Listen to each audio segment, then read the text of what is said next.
Last ভিডিওতেই আমি তোমাদের সাথে শেয়ার করলাম ফ্লাওয়ার বুকের শেপটা কী করে আনলাম।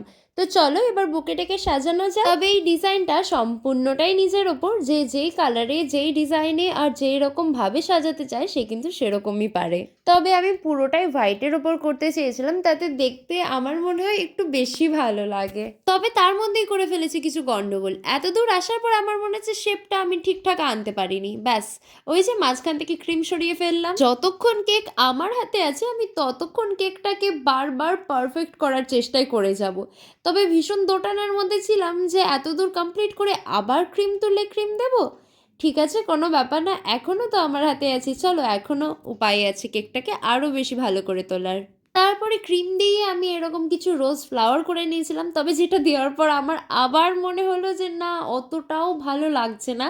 তাই আমি আবার বেরিয়ে কিছু অরিজিনাল রোজ নিয়ে এসেছিলাম, আর সেইগুলো দেওয়াতে দেখলাম না, এবার একটু শান্তি শান্তি পাচ্ছি, কারণ এবার মনে হচ্ছে বেটার লাগছে। হাতে সময় খুব কম, তবে যতটুকু সময় আছে আমি আমার বেস্টটা দিয়ে করার চেষ্টা করব। তাই বারবার ক্রিম তুলে ক্রিম দিয়ে অবশেষে নিজের মনের মতো সাজালাম।